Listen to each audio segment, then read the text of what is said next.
Today we continue with the sufferings in the higher realms, which include humans, asuras, and gods. Beings in the 3 higher realms are happier than their counterparts in the 3 lower realms. However, they are not free from suffering. Next, we'll explain the sufferings of the asuras. Asuras are also referred to as the demigods. According to the Shurangama Sutra, 4 types of asuras are classified based on their mode of birth: from womb, egg, heat and moisture, and miraculous birth. Those asuras born from a womb reside in the human realm. Those born from eggs inhabit the realm of pretas.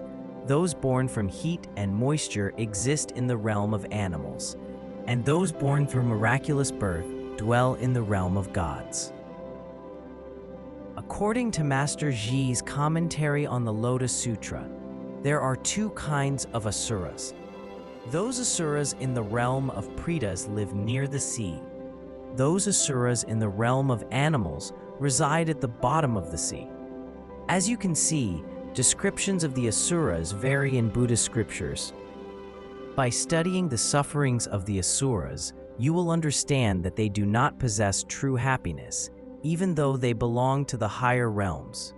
They far surpass humans in terms of resources, appearances, and abilities, yet they still endure physical and mental torments. This is similar to wealthy, wise, and powerful humans who, despite being admired by the poor, less intelligent, and powerless, are not exempt from the physical and mental afflictions of the 3 fundamental sufferings. Therefore, after studying Mahayana Buddhism, we should know that nowhere in the 3 worlds is there real happiness. At this very moment, some sentient beings are experiencing the negative effects of their actions. Some others are not experiencing suffering, but are committing misdeeds that are the causes of suffering. The latter are constantly in the suffering of everything composite. Thus, the negative effects of their actions will arise soon. Therefore, by studying the Buddha's teachings, a wise person will deeply understand this verse in the Lotus Sutra. There is no peace in the 3 worlds, and everywhere is like a house on fire. The asuras, or demigods, enjoy pleasures and abundance comparable to those of the gods.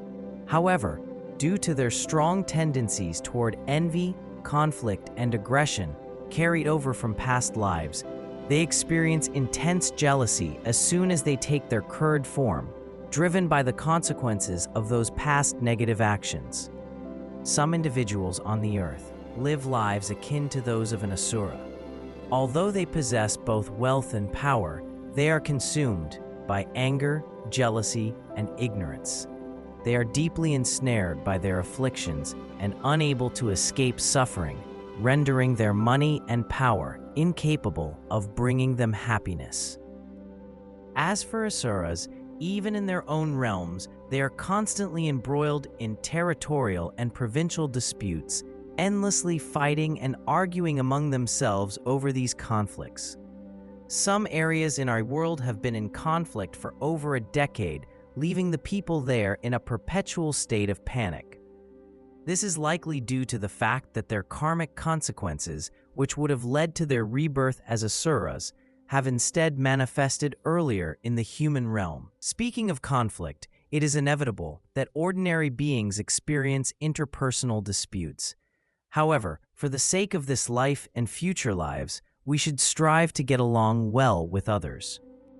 Today's society is vastly different from ancient times. Regardless of whether you are a monastic or a householder, collaboration is essential.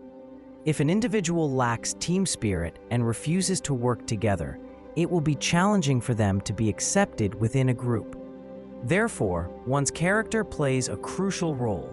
If you possess a forgiving nature and are kind-hearted, you will not only experience fewer negative emotions, but also make others feel at ease.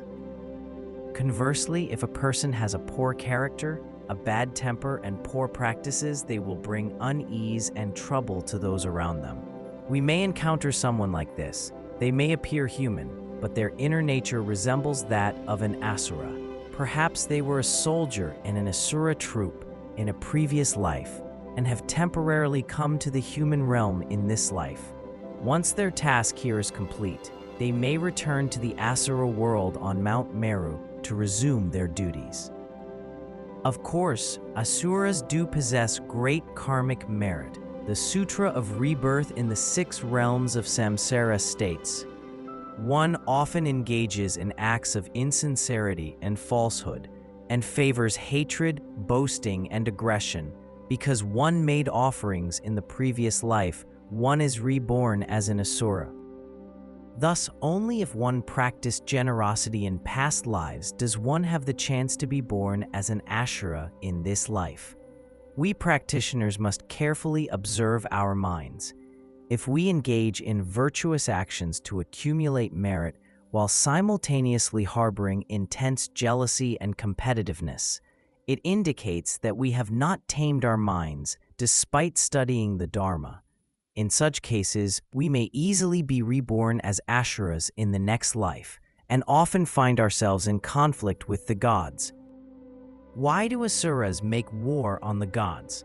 The reason is that when Asuras gaze up at the realm of the gods, they see the gods enjoying unmatched wealth and possessions.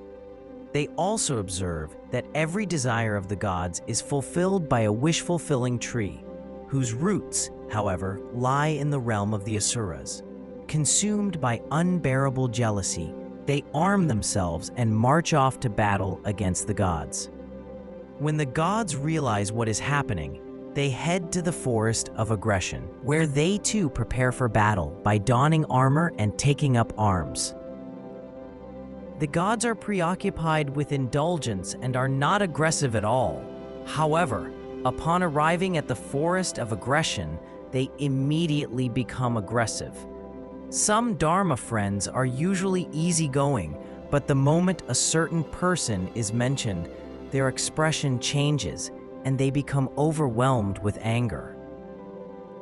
The gods have an elephant named Supremely Steady, who has 33 heads. Whenever Indra, the king of the gods, thinks of the elephant, the creature knows it and arrives promptly.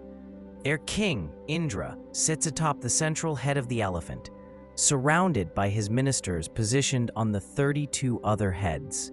Around them, countless divine armies of unimaginable brilliance gather, echoing their powerful battle cries. As the battle begins, a torrent of weapons, vajras, wheels, spears, massive arrows, and more is unleashed by the gods. Through their magical power, they summon the strength to lift enormous mountains onto their laps and hurl them as missiles. Due to their past karma, the gods are 7 times taller than humans, while demigods are significantly smaller. The gods can only be killed by decapitation, as any other injuries they sustain are instantly healed by their divine ambrosia. In contrast, demigods perish like humans when a vital organ is struck, making them inevitably destined to lose the frequent battles they fight. When the gods, employing one of their many strategies, unleash the elephant called All Protector, maddened by liquor and wielding a wheel of swords on its trunk, it slaughters hundreds of thousands of demigods. Their bodies cascade down the slopes of Mount Meru, plunging into the great exuberant lakes below, staining the waters a deep red with blood. The description of how the Asuras fight against the gods over the wish-fulfilling tree can be found in many sutras. Additionally, the sutra on the ocean-like samadhi of the visualization of the Buddha offers another reason for the Asura god war. The ancestor king of the Asuras married the daughter of Gandharva, the goddess of music, who soon became pregnant, and 8,000 years later, a baby girl was born.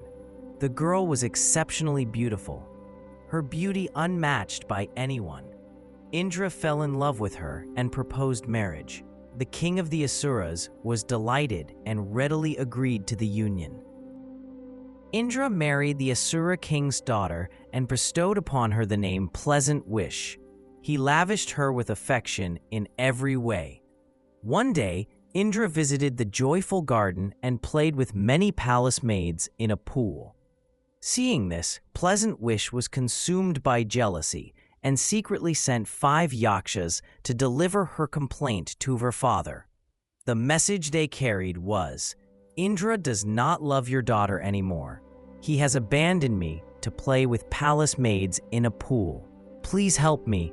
I endure." The Asura king was furious, so he immediately led his army to the god realm. After a fierce battle, the Asuras defeated Indra. Indra had to hide in various places and was in a difficult situation. Then a god reminded him, "You're a lay disciple of the Buddha. The Buddha once said that in times of great difficulty, you can chant the Prajnaparamita mantra, which can dispel all obstacles." Indra then began to chant, "Gate Gate, Paragate, Bodhi Swaha." Suddenly, 4 great wheels of blades flew through the air and severed the Asura king's nose, ears, hands, and feet. The severed body parts fell into the sea, staining the water with blood. The Asura king was horrified.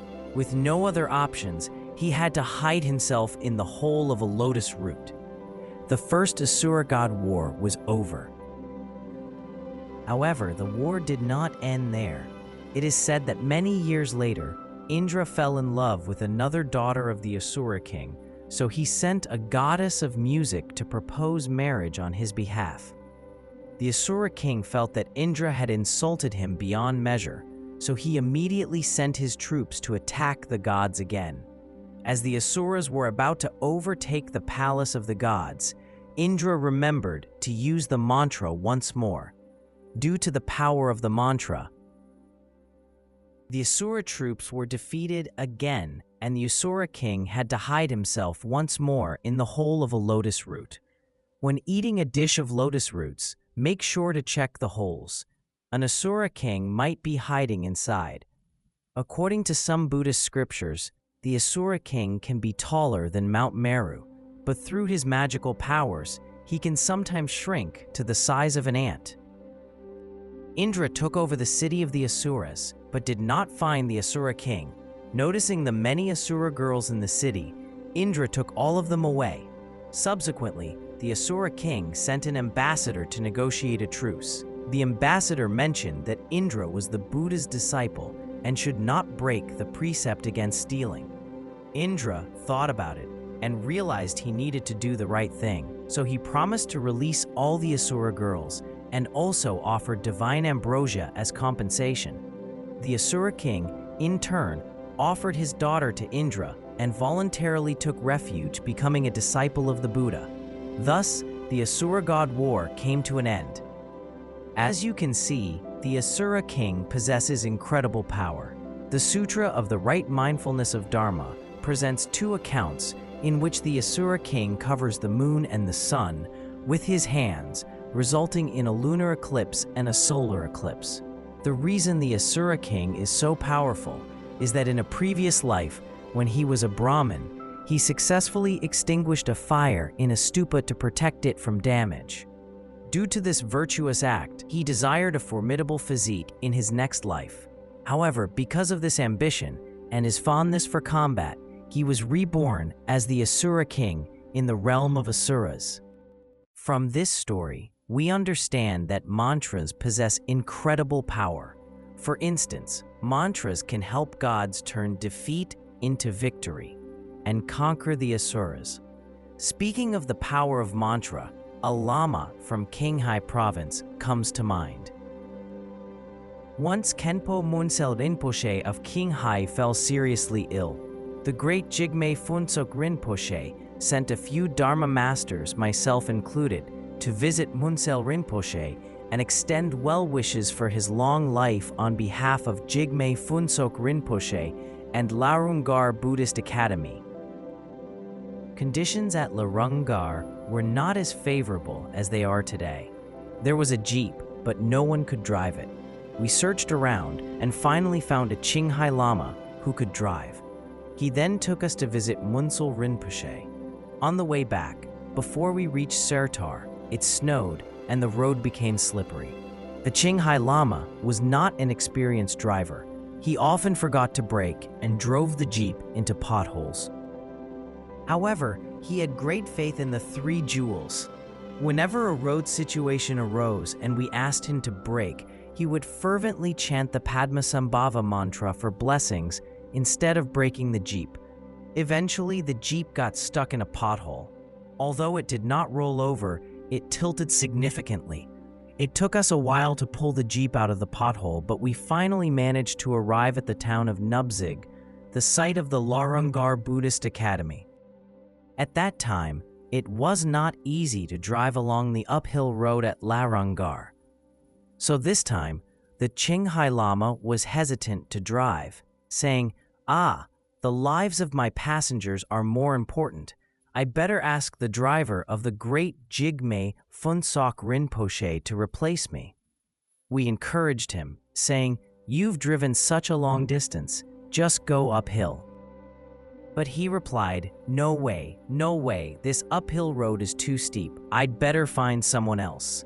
So he walked up and found Jigme Phuntsok Rinpoche's driver to take over the Jeep. This Qinghai Lama is still at Larungar. During our trip, he had poor visibility, so whenever he saw large rocks on the road, he would scream, "Ah!" and brake suddenly. He drove not based on his skills, but through the power of prayers. The audience laughs. Let's return to the text. The fundamental cause of being reborn as asuras is jealousy. As mentioned before, if you cannot bear to see others doing better than you and become worried and upset, that negative emotion is jealousy.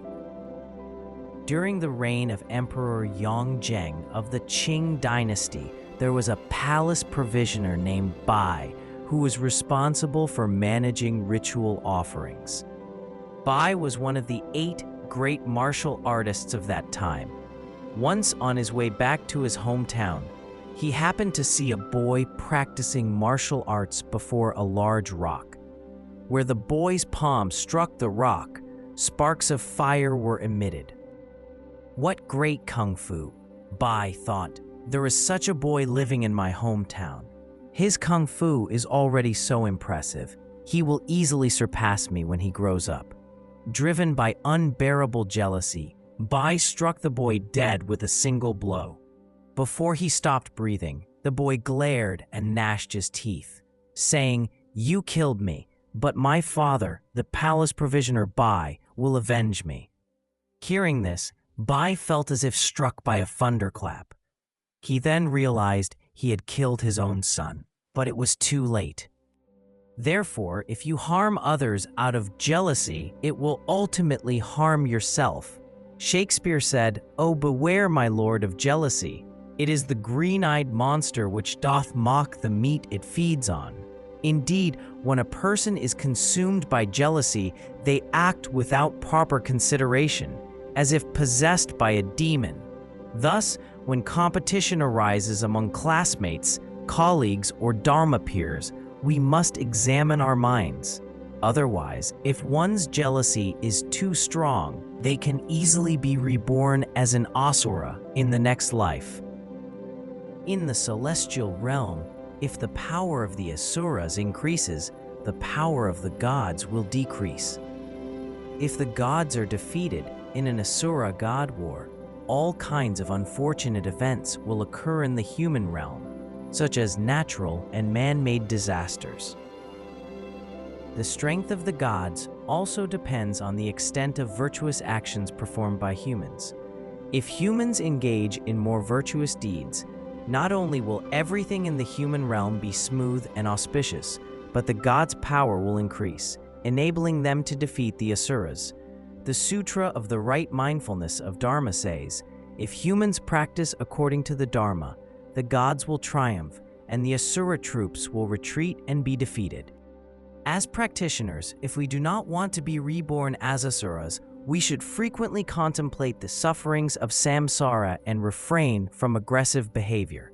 Some individuals are drawn to themes related to war and weapons and enjoy kung fu stories and films, which is not a healthy habit.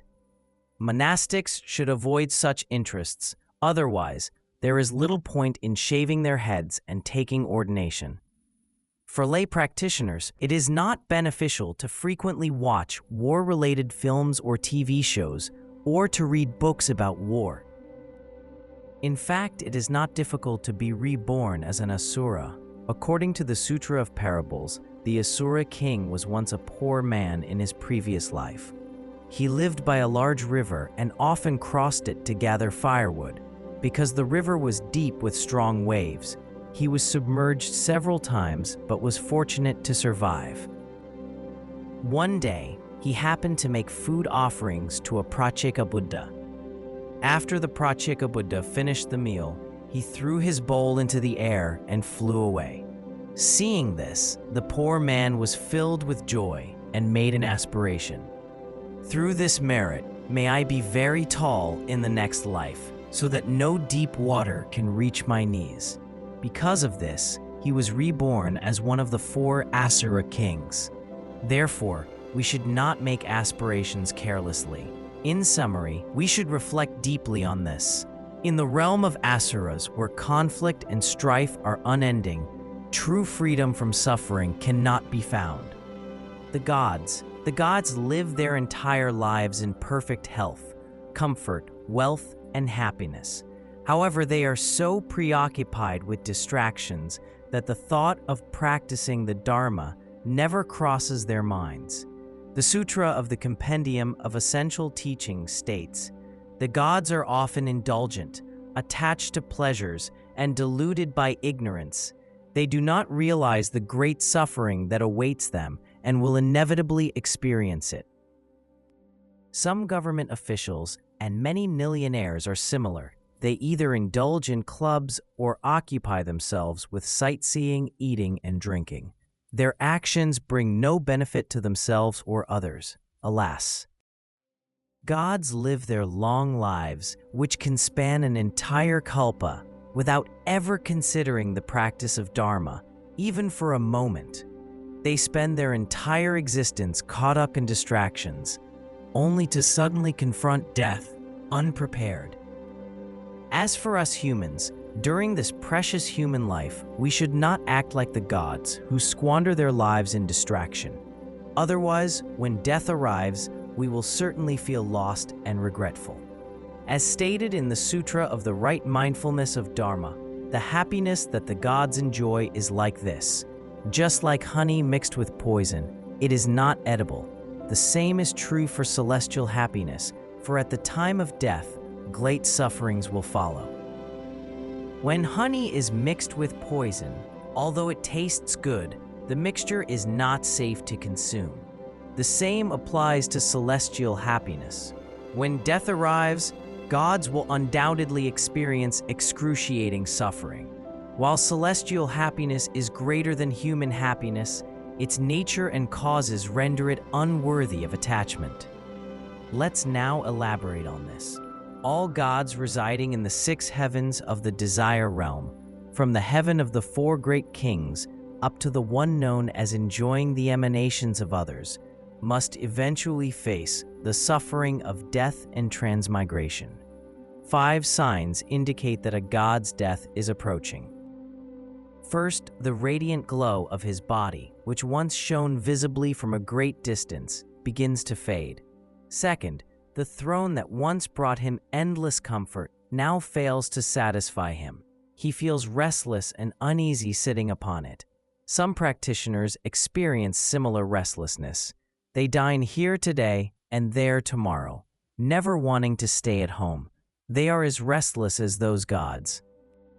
Third, the flower garlands that once remained fresh and vibrant, no matter how much time passed, now wither. Fourth, the garments that always stayed clean and fresh, no matter how long he wore them, become worn out, dirty, and begin to emit an odor.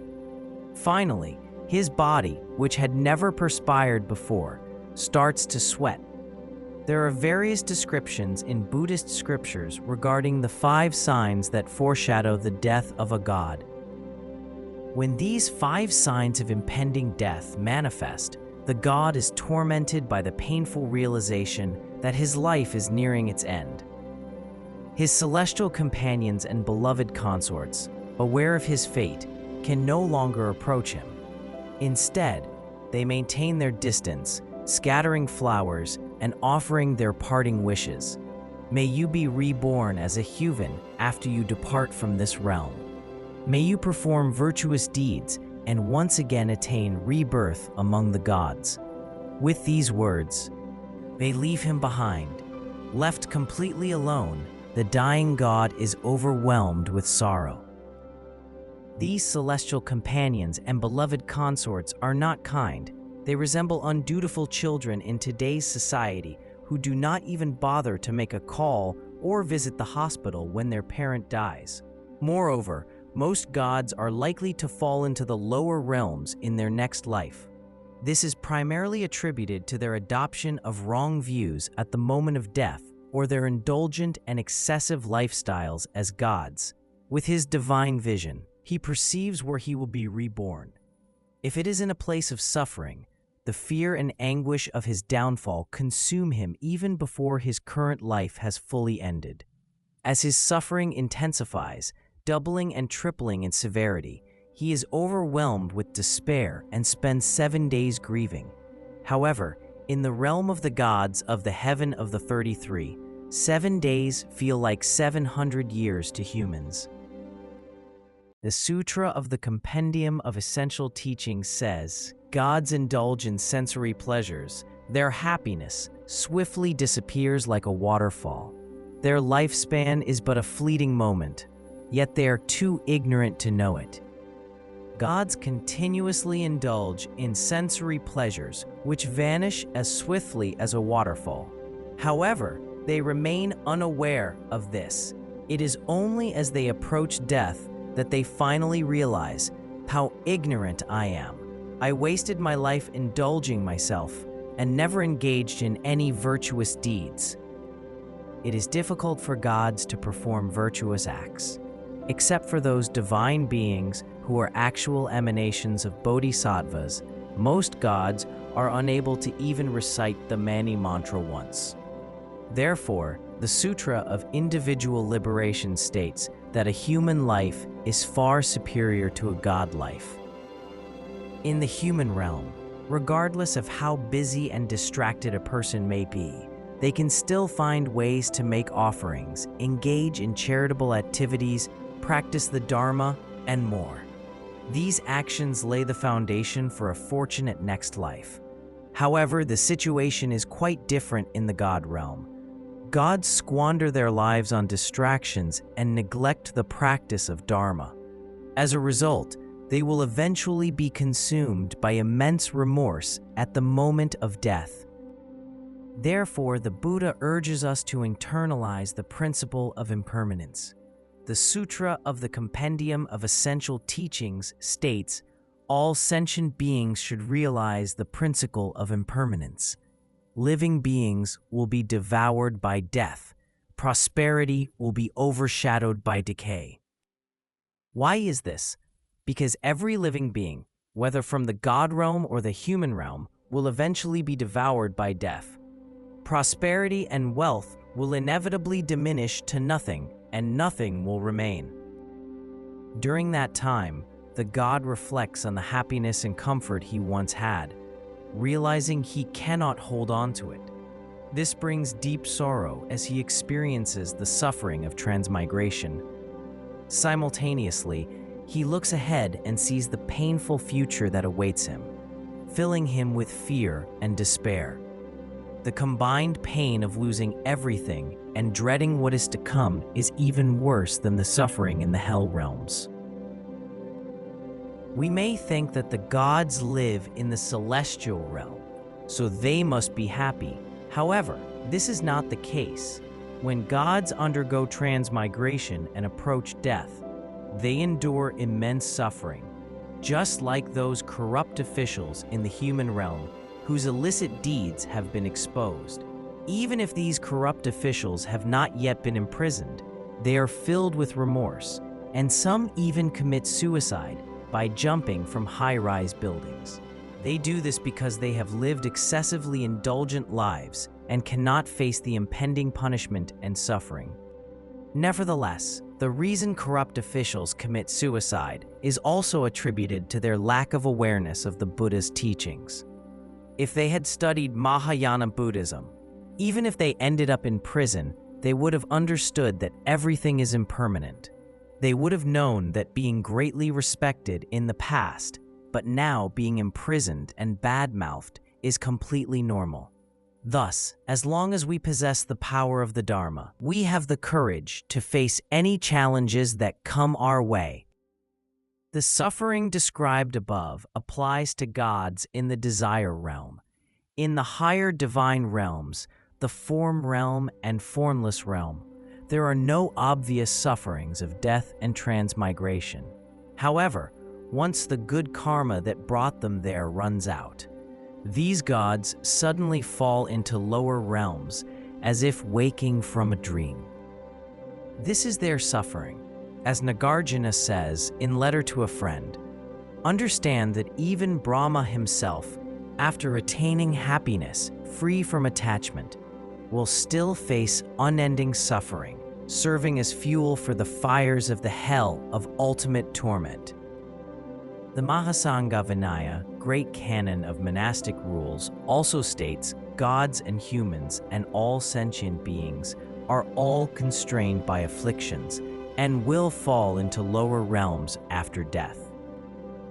Of course, it may be difficult for some to grasp the sufferings of the asuras and the gods. However, if we use the sufferings in the human realm as a reference point, it may be easier to comprehend their sufferings. For example, people today pursue material possessions such as houses and cars. On the surface, they seem to enjoy what they have, but in reality, they are not happy. As I recently mentioned, the 20th century was marked by numerous bloody conflicts between countries and peoples, while the 21st century is plagued by widespread afflictions. In this era, although material civilization is advancing rapidly, spiritual civilization is becoming barren and desolate. For instance, the construction of the 2nd, 3rd, 4th, 5th, and 6th ring roads around a major city exemplifies the increasing greed of humanity. What people experience behind material development is often stress and pain, not happiness. For many, it has become imperative to raise a family and pay for cars, mobile phones, homes, and similar expenses. These necessities cannot be obtained without work and money. Take buying and owning a car, for example. Not everyone can afford the associated costs. According to a survey in Guangzhou, individuals with a monthly salary of Chinese yen 2,000 fall into the category of unable to afford a car.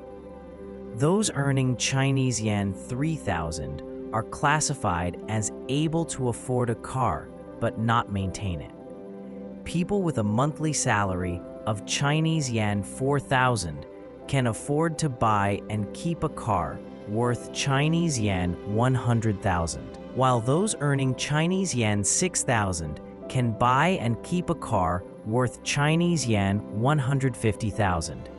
Last, individuals with a monthly salary exceeding Chinese yen 10,000 can buy and keep a car worth Chinese yen 200,000. This survey highlights the challenges of car ownership. Empirical data indicate that the overall cost of owning a car, from purchase to disposal, is approximately double the initial purchase price. For instance, if you invest Chinese yen 200,000 in a car, you may incur additional expenses totaling Chinese yen 400,000 over its use, including insurance, maintenance, tolls, and other costs. At times, the cost of purchasing a parking space alone can exceed that of buying the car itself. Moreover, even if you can afford to buy and maintain a car, you often face traffic jams when driving in the city. Consequently, in 2009, the prototype of a flying car was first developed in the US. This vehicle is designed to function as both a personal road vehicle and an aircraft, intended to bypass traffic congestion on the road. The vehicle attracted global attention and has already received many orders. The company announced that the flying car would be produced in large quantities for a formal launch in 2 years. If that really happens, then the flying cars will be buzzing around like bees and could potentially lead to mid-air collisions, causing people even greater suffering. Consequently, those residing in urban areas encounter various challenges. In the past, individuals lived in rural regions where their basic needs revolved solely around food and clothing. However, times have changed. Nowadays, people have responsibilities toward both living beings, such as their families, and non-living beings, such as their cars and houses. Looking ahead, one can only speculate about the circumstances humans will ultimately face. The aforementioned sufferings of human beings are clearly visible, making them easy to understand. The sufferings of gods, asuras, and hell beings remain invisible to our naked eyes, but we can learn about them through scriptural evidence. Therefore, after studying these teachings, we should recognize that there is no true happiness in samsara. Thus, we should not develop any hope in samsara. It is akin to being a prisoner. No matter how pleasant the conditions in a prison cell may be, it is still a prison. It is better to return home and enjoy freedom. Similarly, even if we, as living beings in samsara, possess wealth, houses, social status, power, family, and enjoyment at this moment, these will eventually leave us. Therefore, we should not cling to them. Instead, we should strive to be free from samsara and attain the fruition of a Buddha or a Bodhisattva. If we can give rise to such genuine renunciation, our Dharma practice can be a perfect success.